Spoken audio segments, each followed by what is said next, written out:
Olá e uma ótima terça-feira para você. O Alerta Brasil de hoje já está no ar. Confira então o que é destaque na nossa edição de hoje. Pai e mãe são levados para a delegacia para prestar depoimento após a morte do filho, um bebê de apenas 8 meses de vida. A criança chegou ao hospital com vários hematomas pelo corpo e daqui a pouco eu te mostro os detalhes desse caso.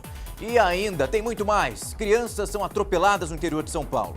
O motorista fugiu sem prestar socorro, mas a polícia já conseguiu identificá-lo. Ainda hoje também tem a reportagem completa desse caso. E claro que antes das notícias eu vou te falar como fica o tempo e também o trânsito. Para falar do tempo, a gente, claro, corre para a Avenida Paulista. Nesse momento, 18 graus, céu fechado. A máxima para hoje é de 24 graus. O dia, como você percebe, vai ser nublado e com possibilidade de chuva a qualquer hora. E para falar do trânsito, a gente corre para a Marginal Tietê e se prepara, viu? Porque nesse momento lá são 152 quilômetros de lentidão, principalmente na região sul. Bem mais que ontem, então saia de casa com muita calma, ou então muito mais cedo. Rodízio de placas valendo hoje com os finais 3 e 4. O pessoal colocou 1 e 2 ali, só fazer uma correção aqui ao vivo. Os finais 3 e 4, não vai se confundir. Os trens estão funcionando também na normalidade, assim como o metrô. E agora a gente corre para a internet para saber o que o pessoal está comentando no nosso portal R7. Joga na tela para eu poder falar. A gente começa lá no Twitter, o que está bombando. Pesquisador enfrentou fogo para salvar peças raras do museu. Lá ainda no Twitter, abre aspas, daqui a 3 dias, infelizmente cairá no esquecimento, fecha aspas. Quem está afirmando aí, ó, é o ex-diretor do Museu da Língua Portuguesa, que também passou por situação parecida. E lá no Facebook, confira incêndios que destruíram outros museus pelo mundo. E a gente desce lá para o Facebook, a rede social, mulheres são chicoteadas por violar lei islâmica. É absurdo isso. E ainda lá na rede social, repórteres da Reuters pegam 7 anos de prisão. E a gente fecha no Twitter falando de futebol. Prêmio de melhor técnico da FIFA tem Zidane, Deschamps e Dalet. Ficou curioso? Quer saber disso e muito mais? Corre lá para a R7 que tá tudo ó, na íntegra para você. E agora tem a nossa enquete do dia com um caso que é muito polêmico. O Homem-Aranha que foi espancado no metrô. É um rapaz que estava fantasiado, a imagem que você está vendo aí, ó. Ele invadiu os trilhos, os agentes não perderam tempo e foram para cima. Mas aí o episódio na sequência é muito violento, como você está vendo. São chutes, socos, pontapés, tudo isso porque esse rapaz se colocou em uma situação de muito risco. Só que a cena ganhou repercussão nas redes sociais. Eu quero saber você de casa. O que acha da atitude dos funcionários que bateram nesse homem? Você concorda ou não? Faz o seguinte, manda sua resposta pra gente. Tá aí o WhatsApp na tela, manda o seu recado, fala que se teve exagero ou não, se esse homem colocou outras pessoas em risco, enfim. Eu quero saber a sua opinião em relação a isso. Daqui a pouco tem a reportagem completa e, claro, a gente vai comentando. Agora o Alerta Brasil faz um rápido intervalo, vai pegar seu cafezinho e volta, que daqui a pouco eu tô de volta com tudo aquilo que você precisa saber para começar o seu dia muito bem informado.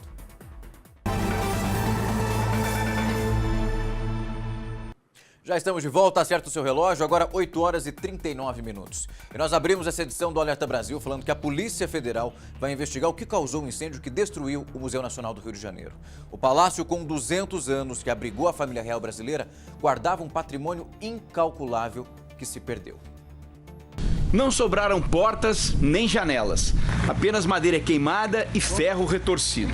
Essa parte do museu que a Record TV teve acesso, tudo virou cinza.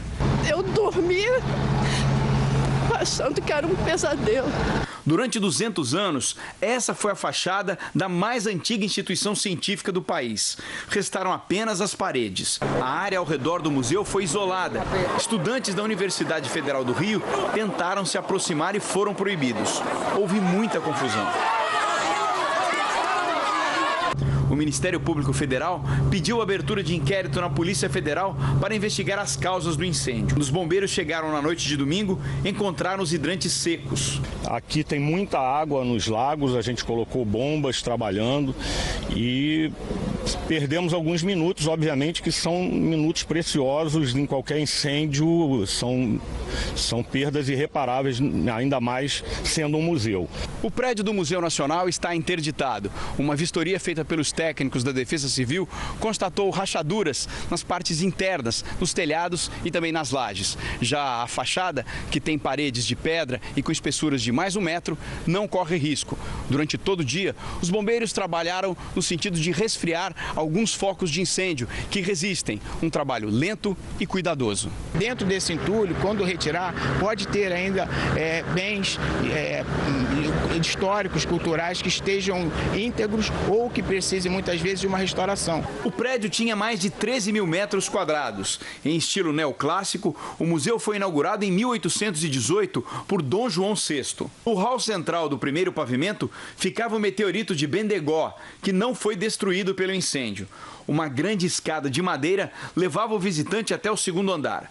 No centro, o esqueleto de uma preguiça gigante. Lá também estavam as salas que abrigavam o fóssil de Luzia, o mais antigo humano encontrado nas Américas. A dos dinossauros, do acervo indígena, a maior coleção egípcia da América Latina e também os móveis originais de Dom João VI. Imponente, o museu era a maior atração da Quinta da Boa Vista. Um parque com quase 200 mil metros quadrados no bairro de São Cristóvão, zona norte do Rio. Em Brasília, o ministro da Secretaria de Governo, Carlos Marum, afirmou que só depois do incêndio apareceram as viúvas lamentando o que foi perdido. E agora que aconteceu, tem muita viúva chorando. Na televisão, por exemplo, eu não tenho visto, não vi ultimamente, pelo menos no horário, alguém destacando a história do museu, valorizando o museu.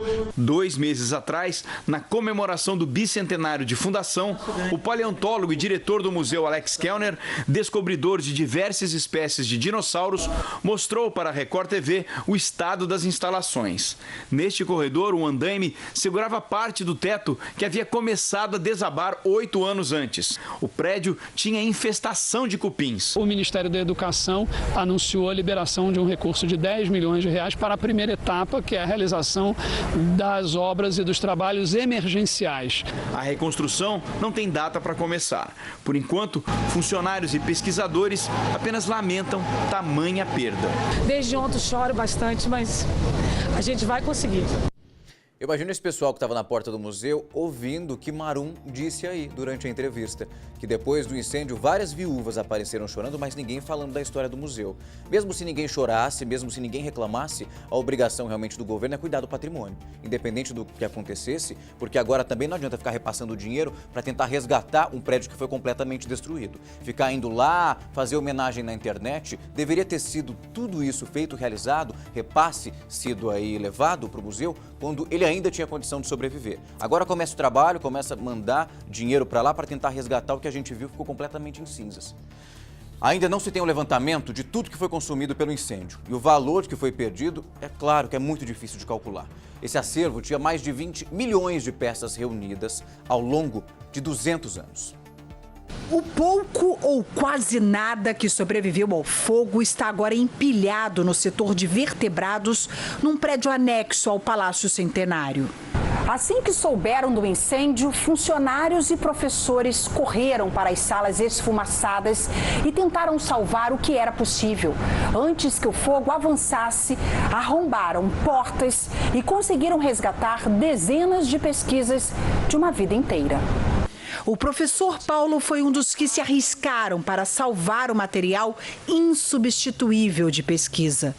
Material único, que não tem como produzir mais, mas mesmo assim é muito pouco, porque foram só poucos milhares, perto de muitos milhões que se perderam, e perto de coisas de valor incalculável. Eram, na maioria, amostras de moluscos transmissores de doenças, importantes para o estudo de pragas na agricultura. Isso são anos e mais anos e mais anos de solicitações, de ofícios, da imprensa, da gente fala, alerta sobre o que pode vir a acontecer. O fogo consumiu a sala que guardava a réplica do Maxacalisaurus topai, o maior esqueleto de dinossauro do museu. Também se foram as únicas múmias egípcias da América Latina, raríssimas múmias romanas e vestígios de tribos e línguas indígenas que já não existem mais. Ficou de pé o meteorito de Bendegó, que já resistiu a temperaturas muito mais altas no nosso sistema solar antes de cair na Bahia no século XIX. Primeira residência da família real portuguesa, o Palácio da Quinta da Boa Vista virou museu 10 anos depois. Hoje, o príncipe e trineto de Dom João VI se dispôs a emprestar parte do acervo pessoal para um novo museu. Que seja um marco isso para uma reconstrução de valores no nosso país. Ainda em choque, os cientistas do Museu Nacional tentavam entender o quanto restou do imenso acervo. A parte dispositória realmente foi praticamente 90%, talvez tenha sido perdida. A conta de tudo o que foi perdido ainda não chegou, mas para este professor já é uma tragédia entre as maiores da história mundial. Talvez na Segunda Guerra Mundial tenha acontecido uma coisa do gênero, mas em tempos de paz uma tragédia dessa no mundo, em relação ao museu, em relação ao acervo, eu acho que nunca tinha acontecido. Marina costumava frequentar o museu e estava inconsolável. Eu tenho 2 filhos pequenos e a gente vinha direto, o passeio preferido deles era aqui. Então, um deles, inclusive, diz que quer ser paleontólogo. Chegou a dizer para mim hoje que ele preferia que a casa dele tivesse sido incendiada em vez do museu, e eu entendi perfeitamente o que ele queria dizer. É muito triste isso daí. Nós acompanhamos ontem, o ministro aí da Educação ontem foi lá acompanhar de perto tudo que estava acontecendo e disse que realmente a partir de agora um repasse seria encaminhado, aproximadamente 15 milhões de reais, para poder ajudar nesse trabalho de reconstrução, pelo menos o início, até porque eles estão conseguindo avaliar nesse momento o que foi perdido, o que não foi, mas muita coisa, infelizmente, virou cinza. É uma tragédia, serve de alerta agora para os outros museus, para que isso não aconteça, para que a gente perceba aqui no nosso país o que é prioridade. A gente consegue também ver durante as reportagens que estão sendo mostradas desde ontem que o repasse de verba para o museu só caiu com o passar dos anos. Aí é uma questão de prioridade, porque a gente percebe que milhões de auxílios de políticos, seja de qual for o setor, deputado, senador, não importa. Isso nunca diminui. O salário de servidor continua sendo reajustado a cada momento. E aí é uma questão, ok, o salário pode ser reajustado, cada um trabalha para isso. A gente fala tanto de crise, só que para outros setores isso não existe. Só quando existe uma tragédia, a gente começa a repensar no que vai ser feito. Não precisa chegar nesse ponto que nós estamos vendo agora desde o último domingo, o Museu Nacional do Rio de Janeiro completamente destruído, para tentar tomar providência. Político fazendo desabafo na rede social, dizendo que sentia muito do que tinha acontecido, sendo que muitos poderiam ter feito algo para que não chegasse a esse ponto que nós estamos vendo agora. Então agora realmente ficar chorando aí pelo leite derramado, eu falo às pessoas que poderiam ter feito alguma coisa, agora realmente é muito bonito aparecer na televisão falando que sente muito e fazendo apelo na rede social. O que eu entendo é o pesquisador, é a pessoa que precisava desse local para fazer o trabalho, é o diretor do museu que estava lá todos os dias. Esses sim, precisam se lamentar e muito. Agora, quem realmente lavou as mãos e foi repassando menos dinheiro, não colocava nenhum sistema de incêndio decente para funcionar, agora é demais, né? A gente muda de assunto para falar que os pais do bebê levado morto ao hospital, melhor dizendo, passaram a noite numa delegacia. A criança chegou com diversos hematomas por lá. Os familiares contaram que já tinham percebido os maus tratos e que chegaram a pedir para ficar com a guarda do bebê, o que infelizmente não acabou acontecendo. E aí, a tragédia anunciada. Acompanhe na reportagem. Os policiais buscaram o pai do bebê no trabalho. O estoquista foi levado para dentro da delegacia. Os familiares de Washington Reis afirmam que ele ainda não sabia da morte do filho. A mãe é que trouxe o menino até este hospital, que fica perto de onde a família mora, aqui em Itaquaquecetuba, na região metropolitana de São Paulo. Os médicos dizem que o bebê tinha marcas de agressão e sinais de que já estava morto há muitas horas. Em nenhum momento, nem aqui, nem na delegacia, o casal soube explicar o que aconteceu. Pedro Gabriel tinha apenas 8 meses. Nesta foto, ele está com o pai e a mãe, Érica de Oliveira, que também foi detida para prestar depoimento. A polícia preferiu não se manifestar até que o caso seja esclarecido. Por enquanto, não há indício de envolvimento dos pais na morte, mas todas as possibilidades serão investigadas. Os familiares de Washington dizem que já tinham percebido os maus tratos. Este chegou a pedir para ficar com a guarda do bebê. Eu ia adotar a criança, a minha filha também ia adotar a criança, né? Aí, pela lei, né, ela é mãe e ele é pai, a gente sentou eles e conversou, né? Então vocês vão cuidar da criança daqui para frente, vocês prometem não ter mais hematoma na criança? Se vocês prometerem, eu vou deixar a criança com vocês. E assim foi feito. Washington dizia para os familiares que nunca viu qualquer agressão, já que trabalha durante a madrugada e precisa dormir de dia. A gente fica constrangido, eu mesmo me culpo de não ter puxado assim, de ter arrepiado ele mesmo para saber do que estava acontecendo. O Conselho Tutelar recolheu os outros 2 filhos de Érica, que inicialmente serão encaminhados para a casa de familiares. Ela e Washington passaram a madrugada na delegacia. Absurdo. E um depósito de combustível explodiu agora há pouco no Rio de Janeiro. Os bombeiros do quartel de produtos perigosos que ficam em Campos Elíseos foram agora para o local. Ainda não há informações sobre vítimas. Ao longo, claro, da nossa programação, a gente volta a te informar exatamente como tudo aconteceu, essa explosão no Rio de Janeiro, a informação que acaba de chegar no comecinho do dia. Nós estamos apurando e, claro, vamos trazendo exatamente em detalhes o que está ocorrendo por lá ao longo da nossa programação. Agora a gente vai ao vivo, na verdade, para o interior do Rio de Janeiro com o Carlos Durador, que traz informações que são tristes para o meio ambiente. Carlos, o que está acontecendo por aí, meu amigo? Um ótimo dia para você.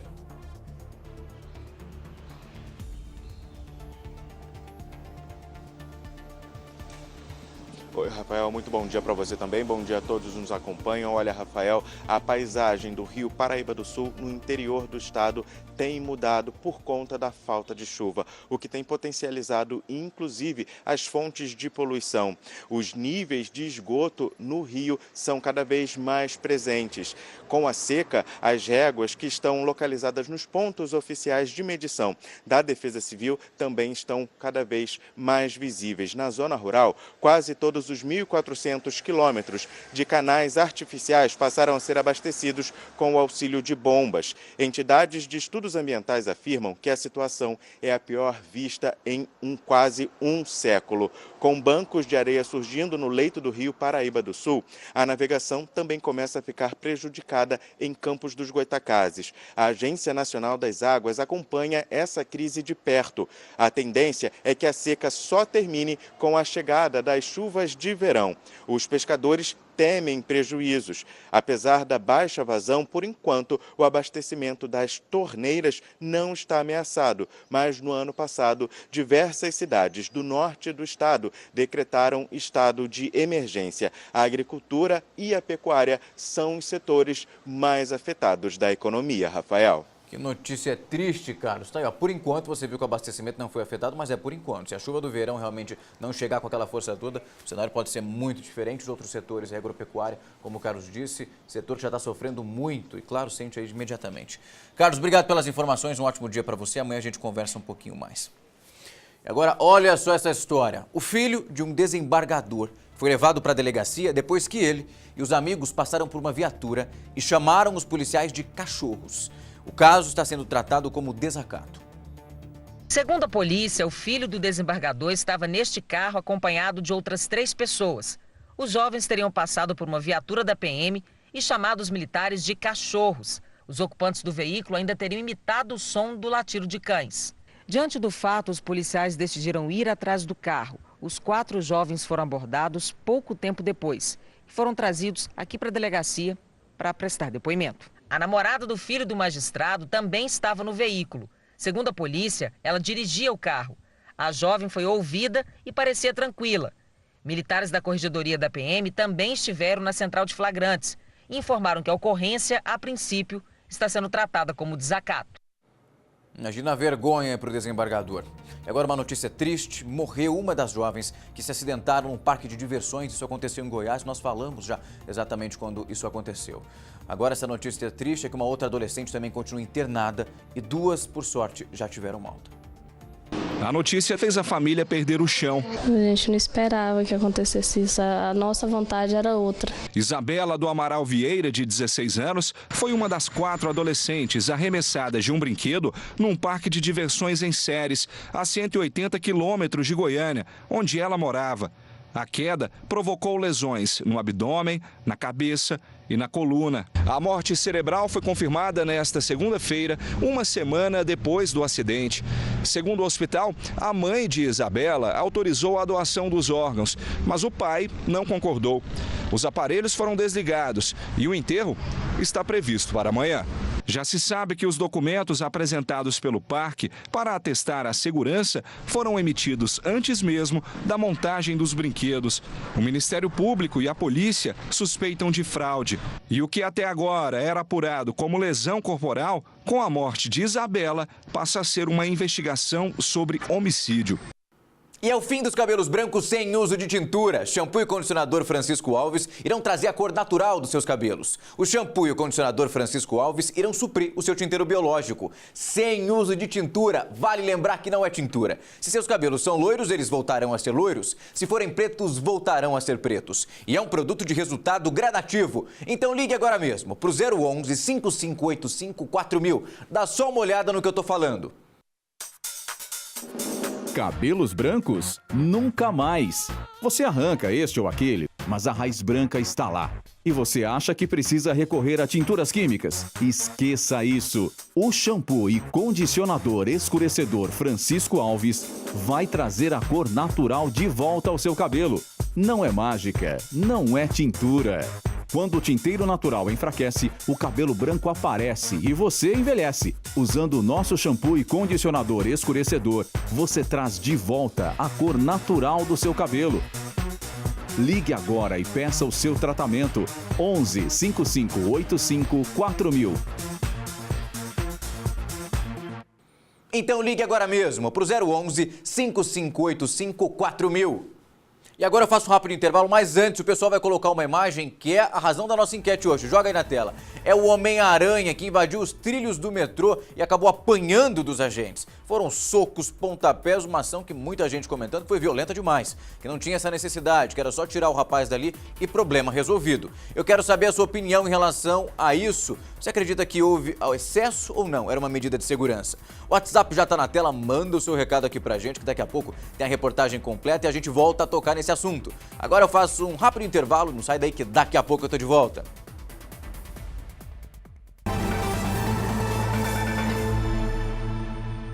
Já estamos de volta, agora 9h03. E prestou depoimento o motorista que atropelou 4 crianças de uma mesma família. Isso foi em Barretos, no interior de São Paulo.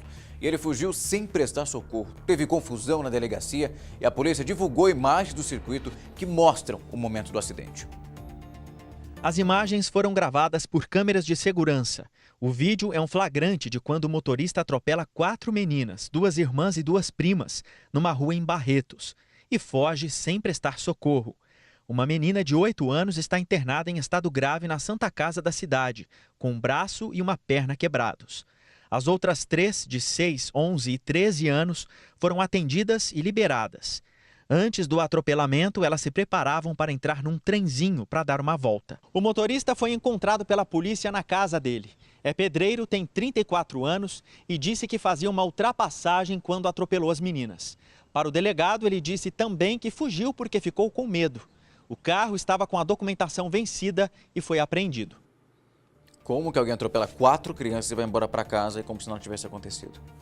E ainda não foram identificados os 3 homens que invadiram a Arena Corinthians em São Paulo. Fizeram 20 pessoas reféns e levaram aproximadamente, para você ter uma ideia, mais de R$160 mil. A polícia divulgou, melhor dizendo, as imagens desse assalto. A gente vai aqui para a tela porque tem exatamente esse circuito que foi divulgado recentemente e que mostra a ação dos criminosos. Vou pedir para o pessoal soltar aqui. Isso é o estacionamento da Arena Corinthians por onde os criminosos entraram. E ali, ó, 3 deles passam já com os reféns, funcionários, pessoas que trabalham ali na arena. E ali na sequência eles vão passando por diversos pontos, ó, tá escuro, mas isso é o estádio, ó. Toda a arquibancada aqui. E na sequência eles vão levando um outro homem exatamente para o ponto onde eles queriam chegar, que era o escritório da Arena e do Itaquerão. E lá eles ficam aproximadamente 30 minutos e depois, ó, com a malinha cheia de dinheiro, vão embora. E aí, ó, saem correndo e nem levaram muito tempo, aproximadamente 30 minutos, fizeram diversos reféns e deixaram, claro, a Arena no prejuízo. Veja agora na reportagem exatamente como essa ação acabou acontecendo. 2h10 da madrugada de sábado para domingo. A câmera do estacionamento registra a movimentação de 3 pessoas. 1 minuto depois, a imagem mostra 3 homens usando capuz caminhando com 2 das vítimas. A movimentação dos criminosos segue por vários locais da arena. Os funcionários mantidos reféns levam os assaltantes armados para salas onde o dinheiro estava guardado. Menos de 30 minutos depois de entrar no estádio, os ladrões começam a sair, levando em mochilas e malas tudo o que foi roubado. R$165 mil em dinheiro, 20 celulares e equipamentos eletrônicos. Este homem estava entre as vítimas. Ele teve as mãos amarradas e viveu momentos de muito medo. Eles queriam a chave de uma sala que a gente não conseguia localizar Aí chutaram uma das pessoas bastante lá para ele lembrar, né? E depois revistaram a gente, tiraram os pertences, dinheiro, celular, carteira. As imagens ainda serão analisadas pela equipe técnica da polícia. Por enquanto, não foi possível levantar muitos detalhes dos suspeitos, mas um fato chamou a atenção dos investigadores: a forma com que os assaltantes se deslocaram dentro do estádio. O subterrâneo da arena é um espaço bem grande e eles andam para andar lá. Uma pessoa que não conhece, penso que teria dificuldade de andar, se locomover lá dentro, né? Ao menos algum conhecimento privilegiado, pelo menos do local, eles tinham. Traduzindo, os bandidos não ficaram perdidos, chegaram na arena, que de pequena não tem nada, e foram exatamente para o ponto onde eles queriam pegar e mais de 100 mil reais, acabaram deixando o Itaquerão no prejuízo. Agora a gente muda de assunto para falar que uma família voltou de viagem e não conseguiu mais entrar em casa. A dona do imóvel que eles alugavam trocou a fechadura. E o pior, ela doou tudo que estava lá dentro para um catador de sucata. Segundo a família, isso aconteceu por causa de um dia de atraso no aluguel. Imagine chegar em casa e se deparar com um local totalmente vazio. Foi o que aconteceu com essa família, depois de passar uns dias viajando em outra cidade. Quando eu cheguei aqui, o cadeado estava trocado. Sua chave não abriu o cadeado? Não abriu o cadeado. E aí eu fui perguntar para ela, vim com dinheiro para pagar o aluguel. Eu falei, dona Antônia, o cadeado está trocado, a senhora por acaso trocou sem me avisar? Ela, não, eu peguei suas coisas e joguei fora e dei para o rapaz levar. Por mais absurdo que seja, foi exatamente isso que Tiago ouviu e que, segundo os vizinhos, de fato aconteceu. A proprietária do imóvel despachou toda a mudança da família por um sucateiro. A razão? Um dia de atraso do aluguel. Eu cheguei nesse mesmo horário. Quando eu cheguei, todo mundo falou, se você chegasse 5 minutos antes, você ia ver suas coisas indo embora. Tudo foi perdido. Geladeira, cama, berço, televisão, videogame, tudo que tinha, comida, micro-ondas, até o chuveiro ela tirou para pegar.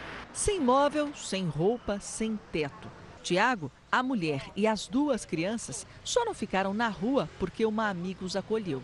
Nossa equipe tentou entender por que a proprietária e a filha dela agiram dessa forma, mas a conversa se transformou em uma grande discussão.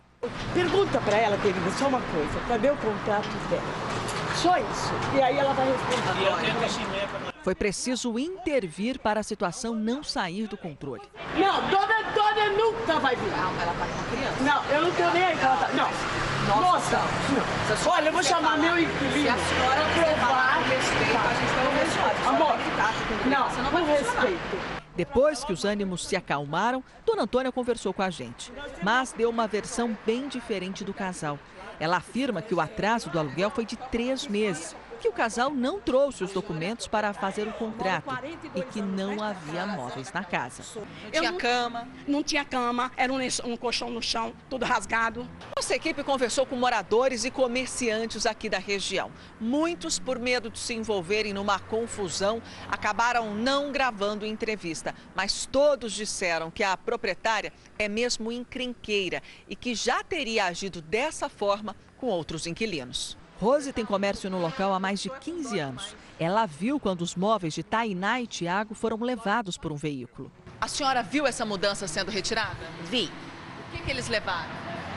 Toda a mudança, todas as coisas. O que tinha? Geladeira, fogão, compra de casa, despesa, alimentação. Segundo essa advogada, o que aconteceu com a família jamais deveria ter ocorrido. Pela lei, o inquilino só deixa o imóvel por ordem judicial, independente se existe um contrato registrado ou não. Só pode sair mediante autorização da justiça, uma ordem judicial. Caso contrário, ele também está cometendo um crime, que é o exercício arbitrário das próprias razões. O casal já recorreu à justiça, mas a proprietária faltou à audiência de conciliação. Depois de 6 horas da audiência, o juiz deu a sentença de que ela tem que pagar os danos morais, os meus móveis, que ela tem que pagar tudo. Além de tudo, tá lá no papel. Sentença decretada, ela sendo a ré e ela sendo culpada. Há 5 meses, Tiago e a mulher aguardam uma solução. Enquanto a indenização não é paga, a família vive através de doação. Meu Deus, que confusão.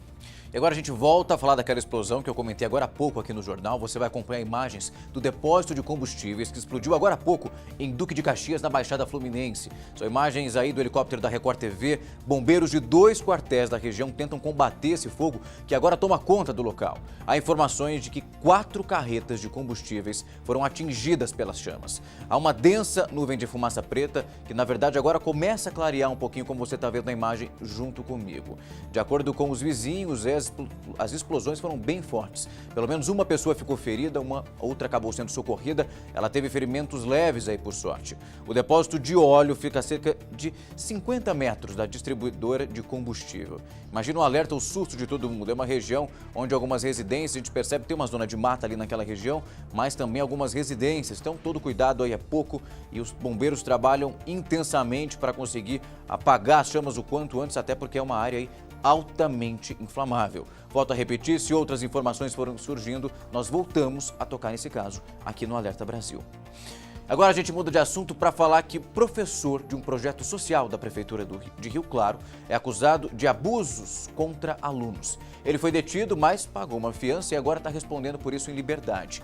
Quem você está vendo aqui é a mãe de uma aluna que fez um relato de como os abusos aconteceriam e o que a filha dela chegou em casa contando o que acontecia ali durante as aulas. Olha só o que ela disse. Mandou ela ficar de 4 para fazer um exercício e esticar as pernas. Como ela não conseguia esticar as pernas, o joelho dela ficou torto, ele colocou uma mão na frente e outra atrás, que era o que ele fazia. Ele usava o exercício físico para mexer na parte íntima das meninas. É assustador ou não é? E teve mais adolescentes fazendo outros relatos e outras mães também reclamando. Solta agora a reportagem completa. É possível ouvir a confusão. A mãe de uma das alunas tentou gravar com o celular, mas foi impedida por policiais. A filha dela foi a primeira a confessar que vinha sendo abusada sexualmente pelo professor há cerca de 3 meses. Quando uma criança falou, acabou o tabu. E todas as crianças falaram. Foi mais de 12 crianças falando. Na viatura está o suspeito, Renato Ferreira, de 47 anos. Ele é professor de educação física de um projeto social da prefeitura e dava aulas para crianças entre 6 e 10 anos de idade. Mandou ela ficar de 4 para fazer um exercício e esticar as pernas. Como ela não conseguia esticar as pernas, o joelho dela ficou torto, ele colocou uma mão na frente e outra atrás, que era o que ele fazia. Ele usava o exercício físico para mexer na parte íntima das meninas. Da minha filha, ele apertou a bunda. E das outras crianças, ele olhou os seios. As mães acusam a negligência na unidade. Para elas, os funcionários já sabiam dos episódios de abuso que aconteciam durante as aulas e nunca comunicaram os pais. Os alunos conversaram com elas e falaram para a gente, e ela só falou para o aluno: olha, a gente vai ficar de olho nele e ele nunca mais vai fazer isso. Então o quê? As crianças confiou nelas. E o papel delas é aqui para proteger as crianças, não proteger funcionário. Ela tinha advertido ele, que ele estava sendo advertido e que ele só ia trabalhar até dia 9 e depois não ia mais. E pior, Renato foi para audiência de custódia e pagou fiança. Vai responder pelos crimes em liberdade. A notícia circulou rápido nas redes sociais e nos comentários, muita gente indignada. Mesmo assim, algumas pessoas ficaram a favor do professor. No horário de entrada e saída dos alunos, os funcionários perceberam a presença da nossa equipe e não abriram o portão. Os pais tiveram que tocar o interfone para serem atendidos. A prefeitura afirmou que o professor, contratado em caráter eventual, foi demitido. Uma sindicância também foi aberta para apurar os fatos. O poder público disse ainda que vai dar todo o amparo, tanto para as famílias quanto para as crianças, vítimas de Renato. Mas, por enquanto, as mães não viram isso acontecer. Falou que ia arrumar um psicólogo com as crianças, até agora nada. Aí hoje ele veio aqui e falou que provavelmente conseguiria. Não sabe se tem certeza, se tem vaga para passar no psicólogo. Ela é uma criança que ela fala, ela conversa, ela tá quieta. Ela não conversa, ela não gosta de... Ela tá ficando no canto, você vai lá ver, ela tá chorando. E eu não quero isso pra minha filha. E apenas uma palavra define o sentimento dessas mães: indignação. Isso é um absurdo. Bom, a denúncia já foi feita e ponto. É a polícia que vai investigar se o abuso ocorreu ou não. Agora que eu não entendo como a direção da escola percebe o que estava acontecendo, pune o professor e não avisa as mães, espera que a aluna ou aluno, aí cada um vai chegando em casa e dizendo o que acontecia na aula de educação física, tentando abafar o caso, isso não resolve. A denúncia está sendo feita e é a polícia que tem que investigar se isso ocorreu ou não. Não cabe à escola tentar esconder isso dos próprios pais e principalmente das famílias que foram envolvidas aí nesse caso. Agora você vai ver o drama de mulheres que esperam há anos pela cirurgia de redução do estômago. Algumas estavam com a data marcada e foram surpreendidas com o cancelamento da cirurgia.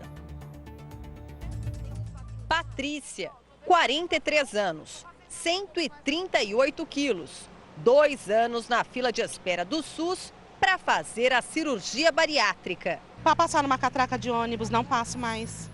Eu pago minha condição e peço para o cobrador, vou descer pela frente. É humilhante. Vanessa, 35 anos, 132 quilos, 4 anos na fila de operação para redução de estômago. Pressão normal é 15/9. A minha diabetes é 200. Quando eu como já vai para 350. Meu batimento cardíaco, se eu ando um pouco, eu subo uma ladeira e eu não consigo. Eu estou com a inflamação, a artrose no joelho. Essas mulheres se uniram porque vivem o mesmo drama. Depois de passar por uma bateria de exames, cirurgias com data marcada foram canceladas. E esse dinheiro? Foi exames caros. Quem vai pagar? A gente, contribuinte. O problema é que o hospital particular conveniado à Prefeitura de São Paulo interrompeu o serviço que atendia pacientes obesos com a saúde debilitada. Gente que não tem como pagar R$40 mil para fazer a cirurgia bariátrica. Quem esperou tanto tempo na fila só faz uma pergunta. E agora, hein? O e-mail da ouvidoria do hospital onde a cirurgia seria feita é claro. O convênio com a Secretaria Municipal de Saúde não foi firmado e a orientação é interromper o atendimento. Tem que aguardar mudanças no contrato e a autorização do poder público para dar continuidade à prestação de serviço. É a mesma informação que pacientes recebem por telefone. Renovando, tendo um novo acordo de retomar as ações, mas tudo isso depende de decisão da prefeitura. Mas as decisões deles são coisas que a gente não tem acesso. Para mim é uma resposta muito vaga para quem está morrendo, que diabetes e obesidade e pressão alta mata. Cada uma delas passou a carregar agora mais um peso, o da angústia, de não saber quando a promessa da cirurgia vai sair do papel. A gente quer vida. A gente só está pedindo isso, mais nada. E eu não estou aqui para morrer se eu posso lutar por isso. Eu vou lutar pelos meus direitos. É revoltante. Vai uma dica, esse ano tem eleição, começa a pesquisar o seu candidato, qual é a proposta dele para a saúde pública, já que muita gente depende aí dos pronto-atendimentos, da cirurgia que é marcada pelo SUS. Vamos ficar atento, porque você está vendo aí a situação, tem gente dizendo por aí que a saúde vai muito bem no Brasil, não sei para quem. A Secretaria Municipal de Saúde informou que já adotou medidas para garantir o atendimento das pacientes que foram citadas na reportagem. Será que não tivesse sido a reportagem, o atendimento seria agilizado? E o Brasil, de novo, não conseguiu atingir as metas para a educação básica, que inclui o ensino fundamental e também o ensino médio. Em alguns estados, a avaliação piorou em relação a 2015, quando foi feito o último levantamento. Uma vida aprendendo com os problemas da escola pública. Agora, Yasmin encara o ensino médio, etapa que teve a pior avaliação no Brasil, segundo o IDEB. O índice ficou em 3,8 pontos, quase 1 ponto abaixo da meta do governo, que era de 4,7. Os motivos, segundo a estudante, são tão claros como 2 e 2 são 4. Eu acho que a falta dos professores acarreta muito no que está acontecendo, a infraestrutura da escola também. 5 estados tiveram desempenho pior que no último IDEB em 2015 no ensino médio: Amazonas, Amapá, Roraima, Bahia e Rio de Janeiro. Isso se forem consideradas as notas das escolas públicas e particulares. Quando analisamos somente a rede pública, o desempenho cai também no Pará, em São Paulo e aqui no Distrito Federal. O IDEB leva em conta as notas de matemática, língua portuguesa e a taxa de aprovação dos alunos nos 12 anos do ensino básico. O Brasil continua abaixo da meta também do 6º ao 9º ano. A única etapa que tirou nota azul foi a do 1º ao 5º ano. Para este especialista, a educação só vai melhorar quando o Estado investir na carreira de quem ensina. Essa crise é consequência da formação do professor, que ainda é muito precária, muito focalizada na teoria. Além disso, a própria precarização do próprio ambiente escolar, com escolas depredadas, que não são suficientemente atraentes para alunos, especialmente no ensino médio. O professor ganha mal, né? Tem que realmente, ele sofre na sala de aula para poder dar o pouco aí do que consegue naquela confusão que é o ensino público, realmente para poder ajudar os alunos. É uma situação muito triste. Então a gente tem que ver também todos os âmbitos aí. Depois o pessoal lá na frente, quando chega na universidade, fala que não tem diferença, que o aluno da escola pública só tem que se esforçar um pouquinho mais. Tá aí, ó, é muita diferença. Tem que pôr a mão na cabeça e realmente pensar muito antes de falar e o governo agir, ajudar cada vez mais a nossa educação. E uma moradora de Pradópolis, no interior de São Paulo, perdeu 8 gatos e 2 cachorros. Todos os animais foram envenenados. O suspeito é o vizinho dela. A gente separou um videozinho para você acompanhar aqui comigo, porque ela pegou e gravou. Olha só o que ele está dizendo. Mas vou pôr chumbinho. Ela vai discutir nas leis. Se passar do lado de cá, vai ter chumbinho. Vai. Se morrer... Você viu o que ele disse aí? Se o gatinho atravessar a cerca, ele vai dar chumbinho. Ele não vai colocar a mão, mas vai criar alguns meios para que os animais não sobrevivam. Olha só essa reportagem que é revoltante. Aqui o que não falta é animal de estimação. Carolina resume bem o sentimento que tem pelos bichos. É como se fosse um membro da nossa família, né? A gente pega sentimento, então convive, a gente acaba pegando muito amor por esse. São 12 gatos e 4 cachorros, mas já foram muito mais. 10 animais de estimação morreram envenenados na casa da família em Pradópolis. A última vítima foi uma gata que estava grávida, encontrada morta na semana passada. Ela teria ingerido chumbinho jogado no quintal. Apenas um alambrado separa o imóvel da chácara ao lado e o vizinho é o principal suspeito. Desconfiada, Dona Maria resolveu confrontá-lo e gravou um vídeo. Nele, o homem confessa. Vocês criam gato, vocês têm que criar presa. Eu não vou matar, mas vou pôr chumbinho. Ela vai discutir nas leis. Se passar do lado de cá, vai ter chumbinho. Vai. Se morrer... Ela entregou a gravação na delegacia e registrou um boletim de ocorrência. Agora, a polícia vai investigar o caso. Eu acho que se ele faz com o animal, ele faz com o ser humano. Porque ele é maldoso, cruel, gosta de caçar encrenca. Então ele é uma pessoa assim descontrolada. Ele faz mesmo e cumpre o que ele falou, ele faz. Outros 2 animais da família foram vítimas de maus tratos. O Pudim perdeu uma pata ao cair numa armadilha. E o menininho também foi envenenado, mas foi socorrido a tempo e sobreviveu. Quem cuida dos bichos como se fossem da família tem medo de que haja mais mortes e espera por justiça. É muito triste mesmo, porque assim, é uma coisa muito maldosa fazer isso, né? E... daí... Se eu difícil falar, eu choro. É muito difícil. É cruel. Não tem necessidade nenhuma de fazer isso com o animal, que pula uma cerca e depois volta para casa. O que é isso? A gente vai fazer um rápido intervalo, não sai daí que o Alerta Brasil não acabou e tem muito mais para você. Daqui a pouco eu tô de volta.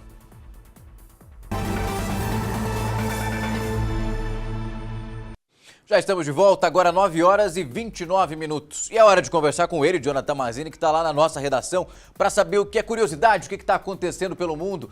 Jonathan, parece que a notícia de hoje é um acidente que por pouco não terminou em tragédia, meu amigo. Pois é, Algatti, bom dia para você e para todos. Olha só, no Vietnã, um ônibus avançou a linha do trem e a cancela entrou pelo para-brisa. Vamos ver as imagens. A cancela, antes dos trilhos de trem, começou a se fechar quando o ônibus lotado de passageiros entrou. Uma das hastes arrebentou o para-brisa e atravessou uma janela, num acidente impressionante.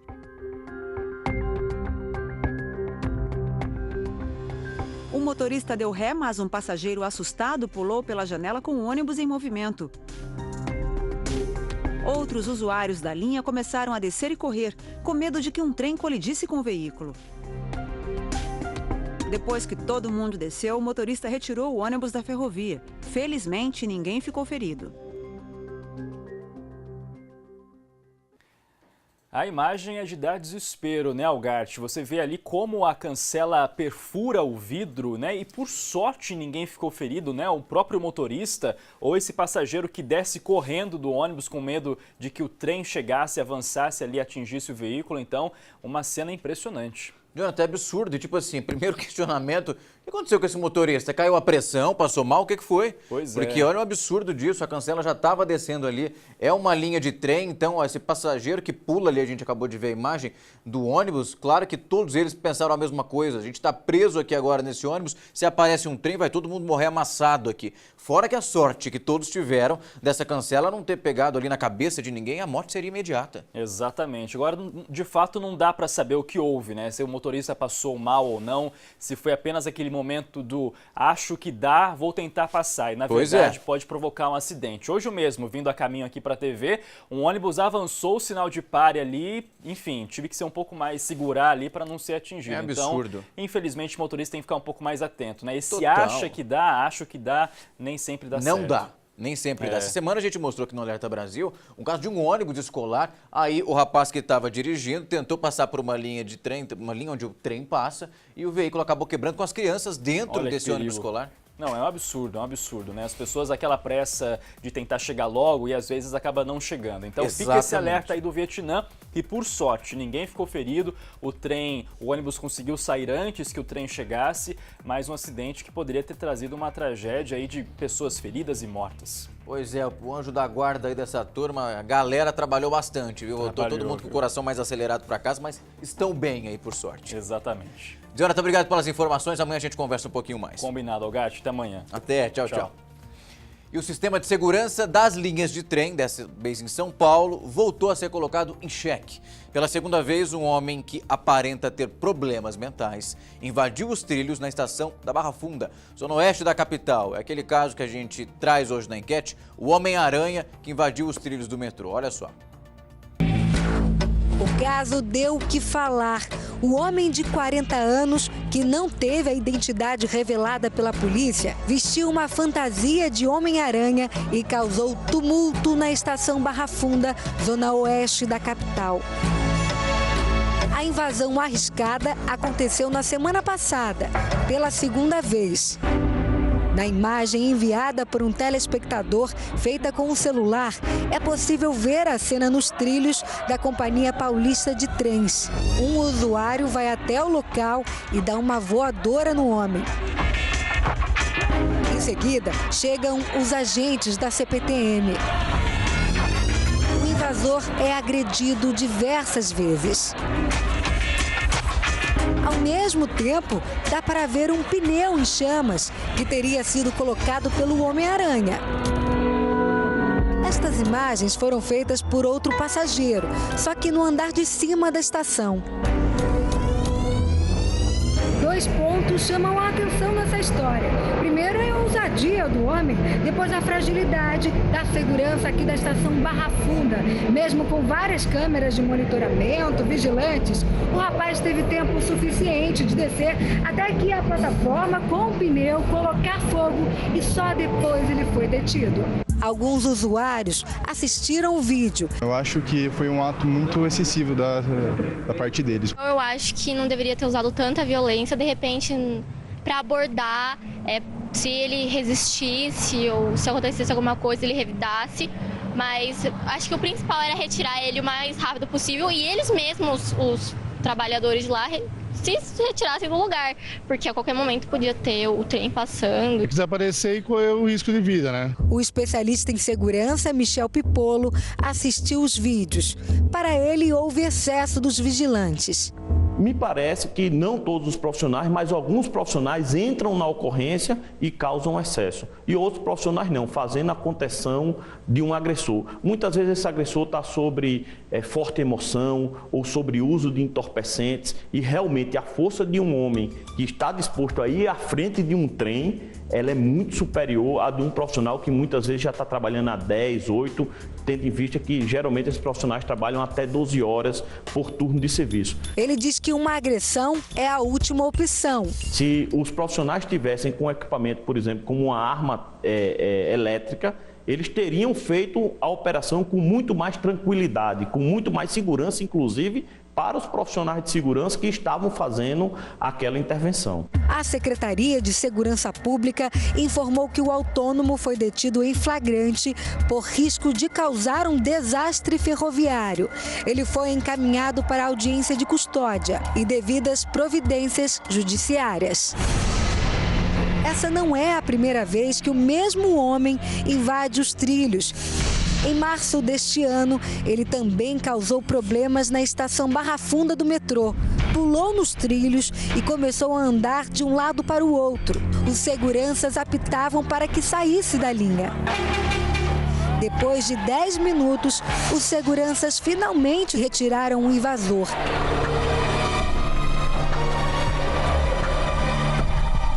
Uma reincidência perigosa. Realmente é um crime grave. Você está falando de 4,5 milhões de pessoas que usam o sistema diariamente em São Paulo. São Paulo hoje tem uma dependência do sistema ferroviário.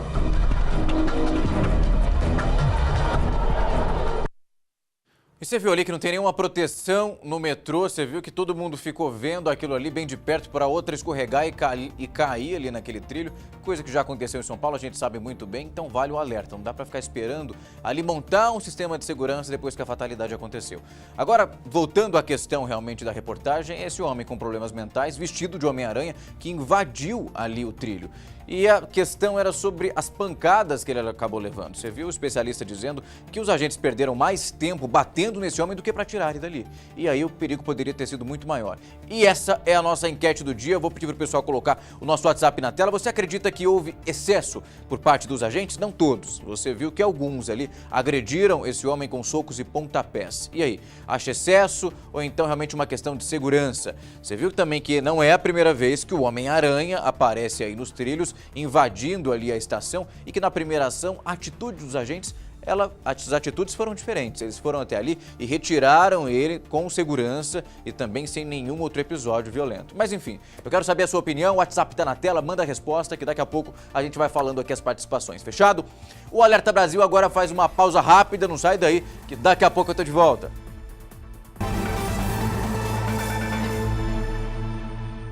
Já estamos de volta e com uma história que é absurda. A nossa equipe foi gravar com uma mulher que é perseguida pelo ex-marido. Isso mesmo depois de conseguir uma medida protetiva na justiça. E não é que esse homem passou de carro para vigiar se ela estava em casa bem na hora da entrevista. É inacreditável. Olha só o que aconteceu. Esta mulher não consegue viver em paz. É difícil, eu não desejo só ninguém passar isso que eu estou passando. Ninguém. Ana Maria conviveu 15 anos com o ex-companheiro, com quem teve 2 filhas. Hoje, separada, ela vive um pesadelo. Tem que dar um jeito nisso. Não consigo viver assim. Não ter a liberdade de ficar no meu portão e vir. A pessoa está atrás de mim. O ex-marido não dá sossego, vigia cada passo dela 24 horas por dia. Jandira teme pela vida da irmã. Porque ela não sai, a gente convida ela para sair, ela não sai. Porque ele vai nos local que ela tá. Ele segue, ele persegue. Ele segue até o ônibus da firma que ela trabalha. Então é uma vida difícil. Essa foto mostra ele passando na porta da casa dela, a pé. Os vídeos também mostram ele no carro. Nem mesmo durante a gravação dessa reportagem, ele deixou de intimidar a ex-companheira. Veja o nosso flagrante. Olha ele passando. Este ano, aí. Olha ele passando. Esse aí, ó.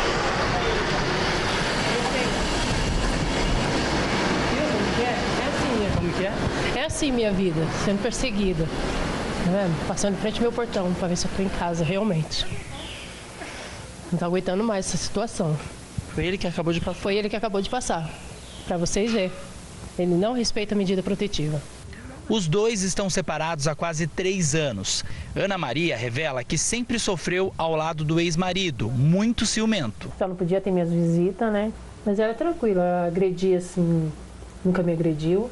Fisicamente? Não, nunca me agrediu fisicamente, mas xingar assim com as palavras ele Xingava. Apenas nos últimos meses, Ana Maria já registrou 2 boletins de ocorrência e conseguiu na justiça uma medida protetiva. O ex-companheiro, Valdir Tadeu Soares, está proibido de se aproximar da mulher, mas vem descumprindo a ordem da justiça. A Lei Maria da Penha, que existe há 12 anos no Brasil, este ano sofreu uma alteração. Tornou-se crime o descumprimento da medida protetiva, como acontece nesse caso. O homem que insiste em manter contato com a mulher pode pegar de 3 meses a 2 anos de prisão. É uma lei que até agora eu não vi funcionar. A gente vê com as outras pessoas, a gente acha muitas vezes que as pessoas são vítimas, estão se fazendo de vítima, mas quando acontece realmente ali dentro da sua família, que eu acho que o que a gente tem que se colocar é no lugar da vítima, aí você vê que realmente a justiça não funciona. Ana Maria diz que quando pede ajuda, o ex-companheiro debocha e faz novas ameaças. Porque ele falou que isso aqui pra ele não serve de nada. Quando eu chamo a viatura, ele falou: você é besta, você chama a viatura pra quê? Ele não vai resolver sua situação. É revoltante ouvir esse depoimento, não é? Já largou, terminou o relacionamento e esse cara, conhecido aí como ex-marido dela, simplesmente fica perturbando, a mulher não pode sair nem na esquina que ele vai atrás. Você viu que durante a reportagem passou com o carro ali diversas vezes para saber o que estava acontecendo. O Tribunal de Justiça disse que decisões judiciais que não estão sendo cumpridas devem ser comunicadas por meio do advogado da vítima, para que uma nova medida seja tomada. Aí lá vai tempo. A Delegacia da Mulher de Suzano investiga o caso e analisa providências junto à Justiça. E em Minas Gerais, cobertores e lençóis novos que deveriam ser utilizados em um hospital foram jogados no lixo. Aí dinheiro também que vai embora pela lata. Olha só. A roupa de cama está amontoada em meio ao entulho dentro do galpão. São lençóis, cobertores, travesseiros e almofadas espalhados. Material que poderia ser usado nos leitos do Hospital Nossa Senhora das Dores, em Itabira, na região central do estado. As imagens foram gravadas por Cosme há uma semana. Funcionários que foram fazer limpeza nesse galpão mandaram falando que tinha vários cobertores e também lençóis naquele local.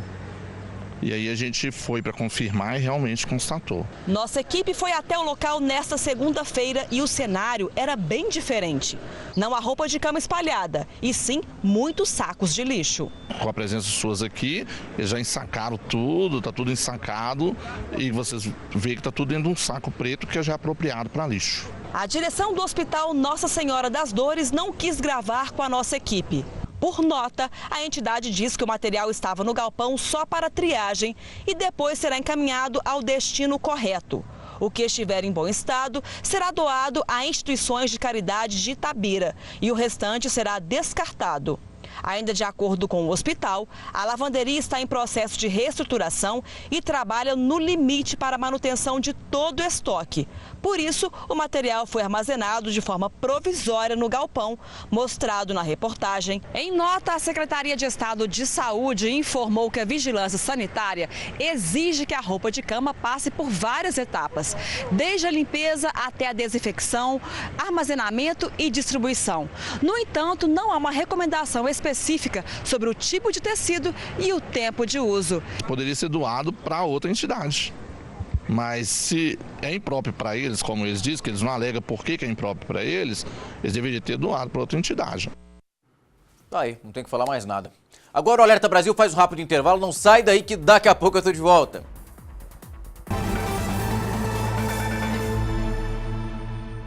Já estamos de volta, agora quase 10 da manhã, só que antes a gente vai para o interior de São Paulo conversar com o Thiago Valentim, ele que traz informações de um mecânico que foi preso com 11 quilos de maconha, muita coisa, meu amigo. Estava escondendo tudo isso em casa, onde a droga foi localizada. Um ótimo dia para você.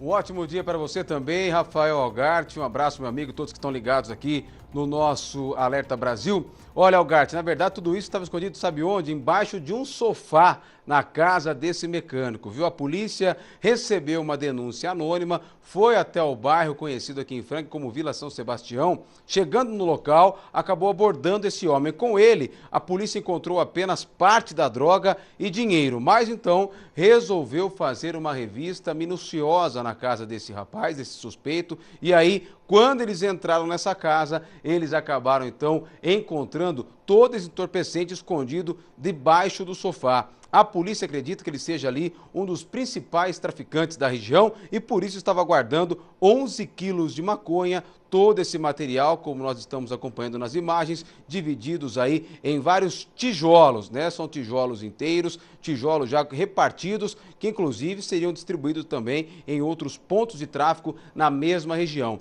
Esse homem depois tentou chegar na delegacia e tentou negar que seja traficante, chegou a dizer ainda que a droga seria apenas para uso pessoal, mas a história não colou. Ele já tem passagens pelo mesmo crime e agora vai responder mais uma vez pelo tráfico de drogas. 11 quilos de maconha e falar que iria consumir tudo isso é demais, né? A polícia, é claro, não acreditou na história, por isso a casa dele caiu, viu, Algarte? Volto com você agora ao vivo nos estúdios da Record News. Obrigado pelas informações, Thiago. Tá aí, 11 tijolos, tudo aí no sofá.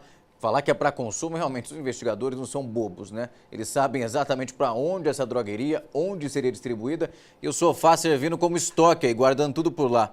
Meu amigo, obrigado pelas informações. Amanhã a gente conversa um pouquinho mais. Até, uma ótima terça-feira para você. E o litoral de São Paulo está recebendo visitas cada vez mais frequentes de lobos marinhos. Foram 5 só no mês de agosto e eles aparecem em busca de comida, mas chegam muito cansados depois de uma viagem bastante longa. Em no máximo uma semana, esse filhote deve voltar ao mar. Aos poucos, ele está aprendendo a se alimentar sozinho. Por se tratar de um filhote, ele ainda está na fase de aprendizado, então ele está aprendendo ainda a comer o peixe, né? E ele precisa disso para justamente ganhar peso para estar forte, para encarar aí o mar. O lobo marinho apareceu bastante debilitado em uma praia paulista e não foi o único. Nos últimos 3 anos, apenas um lobo marinho tinha aparecido aqui no litoral sul de São Paulo. Só nesse mês de agosto, já foram 5. Biólogos e veterinários que monitoram as praias do sul e do sudeste do Brasil estão surpresos com a aparição frequente dos animais. Pode ser algum fator relacionado às correntes marítimas. Eles vêm de regiões mais frias em busca de comida. Geralmente chegam cansados e querem só recuperar o fôlego. O problema é que encontram praias movimentadas. A equipe do Instituto Biopesca se revezou durante 48 horas para garantir a recuperação desse lobinho. Os biólogos usaram escudos para proteger o animal, que voltou para o mar no tempo dele. Passamos a noite com o animal para proteger o animal, ver se o animal está bem, até ele resolver ir embora. Que trabalho bonito. Agora a gente vai para a resposta da nossa enquete. Lá no comecinho do jornal, também no decorrer, a gente falou sobre a situação de um homem com problemas mentais que pulou na estação do metrô vestido de Homem-Aranha, causando um risco aí muito grande. Ele acabou sendo agredido pelos agentes, socos e pontapés. E aí eu perguntei para você que está aí de casa, acha essa ação realmente muito violenta ou era uma questão de segurança? Bom, as respostas vieram. O Carlinhos, do Rio de Janeiro, não concorda com a ação dos seguranças. Ele acha que os agentes usaram uma força excessiva que poderia ter tirado o rapaz de lá sem essa violência toda. Opinião também do Emerson, de Brusque, Santa Catarina. O Ivanildo, de Campinas, interior de São Paulo, acha uma covardia, ainda mais pelo fato do rapaz ter problemas mentais. Tá aí as participações que chegaram. O Alerta Brasil de hoje está ficando por aqui, mas amanhã, quarta-feira, às 8h30, eu tô de volta para, claro, te deixar muito bem informado. Um ótimo dia e até mais.